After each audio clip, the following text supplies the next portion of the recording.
And let me tell you something. I promise you don't want to end up like me and end up having wasps as your roommates because your maintenance and your landlord sucks. We pay too much for this crap, don't we?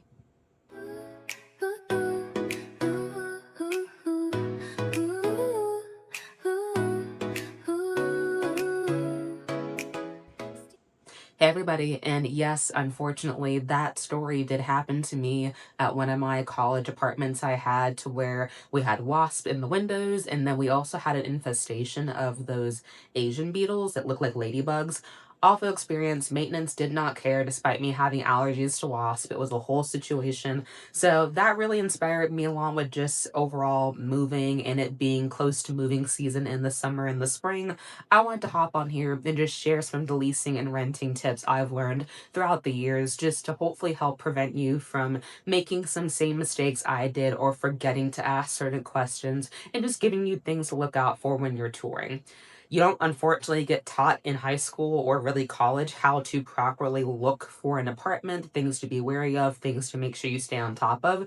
And it's kind of one of those situations where most of the time, for like me, it takes getting into a bad renting situations and realize, oh shoot, hindsight's 2020. I wish I asked this, or I wish I read further into that. I wish I did a tour at a different time or asked for different things. So no need to panic. Sit down, grab a snack, because I'll walk through with you all the leasing and renting tips I've learned to hopefully help save you from any apartment scams or just bad rental situations, because nothing is worse than not really wanting to go back to your own home because your home isn't the quality that you want it to be.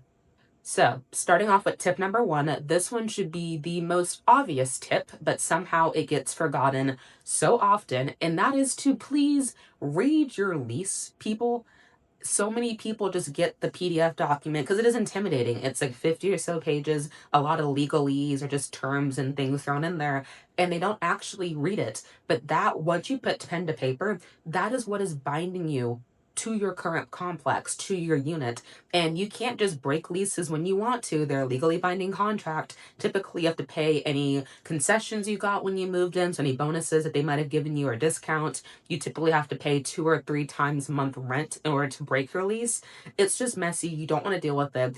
Just read your lease, sit down, redline that thing. If you have questions, ask the questions, because a good landlord should clarify them for you and give you examples or walk you through what that means for you. Ask your friends, ask your parents, but please don't just sign a lease just to sign one. They're not a fun and games type of thing. And yes, I know the excitement can kick in. It's a new place, you get to decorate, how exciting. But end of day, you are stuck there for your lease term, which could be potentially 12 plus months. So just be aware of that and actually sit down and read the full document in detail. Typically, the rule I follow for myself is I say don't sign a lease immediately. Give it at least 24 to 48 hours if possible, just so you let that excitement of the tour of the new potential home wear off. And you don't just sign with haste and overlook some really important things there. Piggybacking off of this, and this is a big one that my dad told me, is just, if you're able to, try to stick with short-term leases. Now, I know they are more expensive. Apartment complexes do that on purpose because they want to encourage you to stay for 12 or plus months. Typically, they offer promotions for the units if you're staying for 12 months or longer, like a month free or things like that. But if this is your first time moving to a complex, you don't have any references or friends that also lived there prior to you, you're going in pretty much blind, I recommend signing a short term lease, no more than 6 or 7 months. That way, in the event you do have a problem, so let's say maintenance isn't that great, or let's say your landlord isn't responsive, you have issues with the unit, at the very least, you have a quick escape route. You're not just stuck for 8 or 12 months total. So it can be more pricey. Aim for the short term leases. And then once you stay there throughout that period, because typically most problems will come up within 3 to 4 months at a complex. So if you make it through that first 6 months of your lease and you realize, okay, yes, this is fine, then yeah, go for it. Sign for the next 12 months or 13 months or whatever, if this is going to be your long term place. But I encourage you, if you're looking to stay in an apartment for a long period of time, that's fine, but start small and then scale your way up, because it's a lot easier and a lot quicker to escape a short term lease than a long term lease. So, this next tip I'm going to share with you is probably my favorite tip out of all the rest of the ones I'll share with you about touring, just because it's overlooked a lot of the time just due to convenience and timing. But if you're able to, try to tour when people are getting off of work. So around like 5, 5:30, or first thing in the morning when people are leaving for work. Why? Because you want to test for soundproofing when you're touring the apartment. So you want to hear things, are doors slamming, are dogs barking? Do you hear people walking up and down the hallway? Do you hear conversations around you from your neighbors? Lots of the stuff you won't be able to catch if you go during like the lunch hour or just during the workday or a weekend, because people might not be home or it just might not be as busy. So I encourage you to tour when other people are going to be around, like your neighbors and things like that, potentially, just because you want to actually test and see how loud actually is the apartment complex. Because so many times apartment complexes will advertise, we have the best soundproofing, we have double insulated walls, you can't hear anything. And sometimes that's true. Like my current apartment, that is pretty true. Soundproofing is dead on in here. I can barely hear anything in the hallway or downstairs from my neighbors. However, I have had my share of apartments to where you could hear when someone was getting off the elevator. You could hear when people were opening their doors 5 doors down. I made a mistake back when I was graduating college, my very first non college apartment. I toured during the working day, so it was, of course, quiet. No one was here. I thought that that was great, like a fool. And what happened was that when I actually moved in, I could hear like the aircon units turning on downstairs. Mind you, I was on the third freaking floor away from the air conditioning units on the first floor. I could hear my neighbor's dogs barking downstairs diagonal from me. Maintenance wasn't as responsive as I hoped. I didn't have a chance to talk to them when I toured. There's just so many things noise wise I didn't get a chance to really kind of vet out when I toured because of the timing of when I toured. So, all that to say, you hear that? Listen for the silence when you tour and listen for the noise. If you hear a bunch of chatter and just signs of life in your unit while you're walking around, that's probably a bad sign to start with. So, tour when it's busy, listen for what's around you, and just make notes of, is the building actually as soundproof as you want it to be or how they advertise it to be. Next up with touring is to take those pictures, become the paparazzi. A big, big red flag alert is that if your apartment leasing manager or agent does not let you take videos or photos of the apartment or the complex, run, because that means that they don't want you documenting something, because there's probably a problem that they don't want you to remember when you walk out, that you don't want you to recall. So take photos, take videos. I say to get your hands on everything. So turn on the faucets, open the microwave, open the oven, turn on the appliances, open the cabinets underneath where there's water. So in your bathroom, in your kitchen, any vanity areas, and check for leaks or water damage. Inspect the windows for bugs or for any drafts or leaks or cracks. Mess with everything in that apartment, because it's going to be your home. And if you're moving into bad, that means that they don't maintain their property and it's not getting fixed when you move in. So don't be afraid to be picky. If you do notice issues, you can request that, hey, I like this unit, but the washing machine made this weird noise when I opened the door, or closed it, or started it.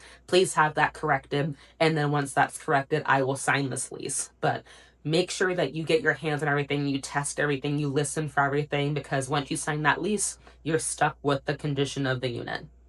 Piggybacking off of that is that I encourage you to tour your own unit. So many times apartment complexes will have what they call a model unit. So typically it's the boutique, no one lives here, it's staged, there's fake furniture, things of that nature. It looks super clean, smells really good, nice and polished, because they want you to see what the potential could be.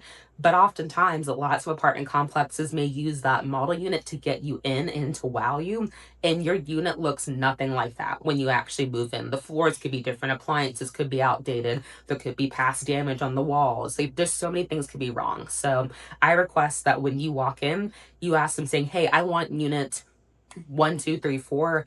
I want to tour unit 1, 2, 3, 4. If the tenant's still there, when can I come back to look at this unit? And sometimes you won't be able to see your actual unit due to just that. Sometimes there will be overlap when someone's still living there and they haven't had a chance to turn or deep clean the unit yet. But if you can, do a second tour, come back and tour the unit once they move out to make sure it is what you're wanting, if it's at all possible with your landlord. Because again, The unit you tour, if it's not the one you signed for, you it's a risk game. You don't know what exactly you're getting into. I was fortunate in my current apartment, I had the chance to walk through this unit and very similar ones as well before I signed, so I saw how well the building was upkept. So with that, you just need to make sure that you do your due diligence and try to actually see your units if possible before signing that lease. My next tip is to ask all the questions. Either you or the leasing agent should be talking pretty much at all times, except when you're listening for the silence, throughout the tour, just because there are so many things you should inquire about. Ask about their maintenance response times. What constitutes an emergency, like water or heating or plumbing or whatever? What happens if your key fob doesn't work, if you lose your keys? What's their quiet hour policies? What's the guest policies, parking policies? If there's a towing incident, who has to get involved? How do you pay your rent? Is it via check? Is it mail order? Is it online? Is it through a portal? What discounts and stuff exist for new tenants? There's just a list of questions that you can go through and inquire about while you're walking through with them. I typically let them do their spiel because they'll cover a lot of the baseline questions I have about like utilities and fees and stuff like that as they do your walkthrough around with you. But do not, at the end of that tour, just say you have no questions. You should at least have two or three at a minimum that did not get answered that you want to just know about your building. You want to show them that you are attentive and that you are making sure this home is actually a good fit for you. Do not be walking around the building like, oh, yes, this is fine. Thank you. Yeah, no questions. I don't want to touch anything. Like, no, you need to be hands on everything, asking everything, being there 100% of the time. I encourage you on your phone or on a piece of paper to write down all the questions you could think of, look them up on Google, take the ones I just said, and go by those questions one by one and take notes as they are walking you through. If there's a question that didn't get answered on the tour, I will not leave the tour until I have those questions answered. Or if we are on an absolute time crunch, I will say, hey, I'm following up with this list of questions. Please provide information on these. That'd be greatly appreciated, and I can move forward in the process if I determine this is a good fit. So ask the questions. Don't be afraid to take up their time and speak up. That is what they get paid to do. So keep that in mind. Now, let's talk finances of the apartment complex. So typically you'll have things like utilities, pet fees, security deposits, any insurance that might be required for the building, like renter's insurance, the rent itself. There's just a lot that goes into how much actually goes into your overall rent that you pay each month. Some things are taken care of directly with the building. So, for example, here at my current complex, things like my sewage and water is billed through my resident portal alongside my rent. However, my utility, I have to pay up with my third party for the city. Each apartment complex is different. Sometimes it's all in one, sometimes they're all separate, sometimes nothing's included. So make sure you factor in utilities and ask about average cost for things when you're touring, because on the website when you're applying, they typically aren't going to show you what the all-in fee is. They'll show you what the base fee is for the base unit itself, but nothing that comes with it, if that makes sense. So inquire about what you have to be paying on top of the base rent fee. And with that, there is usually negotiation room. So pretty much, especially if you move in the fall or the winter, I recommend it. It can be hard in like Midwest states like Iowa, like where I am. But if you can move during the off season when it's not good weather, typically apartment complexes have deals out the window because they need people to move in because leasing slows down in the winter and fall when the weather isn't as kind. So ask for rental discounts, ask to get that security deposit waived, ask them to waive your application fees. There is always room on the table to be negotiated, even with the short-term lease sometimes. So don't be afraid to ask about it just because you never know what they can and can't offer. They aren't going to offer up extra money if they don't have to. You have to be the one to often request that. So just keep that in mind. And if your apartment complex does have third party utilities, let's say you're responsible for paying for internet or gas or electric outside of your base rent, just ask them, hey, what are the common base costs or average costs you see for residents here for those things? That way you can accurately build your budget. The last thing you want to do is think that your apartment's dirt cheap, you're just paying $1,000 a month, but then when you add on all the extra fees such as utilities, parking, etc., you now just add on an extra $300, $400 to your base rent, and now you're technically paying $1,400. So it adds up quickly. So just keep that in mind when you're actually touring apartments and determining what your budget should be. And the last piece of advice I can give you is just to talk to other people other than the leasing agents. So, obviously, the leasing agents, they have a job. They want you to sign for the apartment. They're not going to actively speak bad about the units because why would they? That's money that they're losing. So, while you're touring, try to catch a neighbor after you're done. So, if you see someone walking out to their car or walking out the leasing office, just pull them inside and say, "Hey, I just toured, looking to potentially live here in the next couple of months. What has your experience been? I'm just looking for some opinions." And most people will tell you pretty quickly, even a stranger, "Oh no, it's great here. I've had no problems," or "Oh no, they could be better at these things."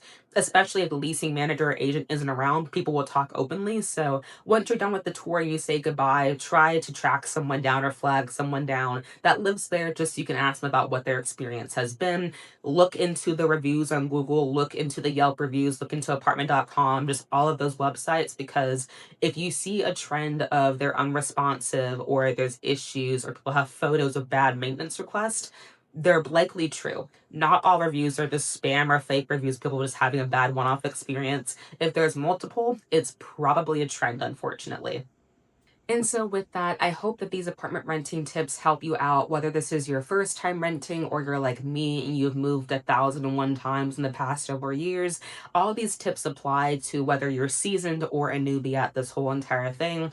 There were so many things that I wish people told me, like what to ask, how to behave during a tour, what to take pictures of, what to mess with, that I just didn't know until I made those mistakes and regretted my leases. So, I hope this can help at least one of you guys avoid the same mistakes that I've made and have a lot more of a smooth and enjoyable leasing process and hopefully find the home that best fits you. So, in the comment section below, please let me know where you're at with your renting journey, whether you're touring, whether you just moved in somewhere, any apartment horror stories or absolute blessings of apartments you've had. I want to hear about it all, and hopefully we can help learn from each other about the renting process. Don't forget to hit that subscribe button, notification bell. That way you know when I upload. Thank you so much for being here, and I will see you in the next video. Bye bye.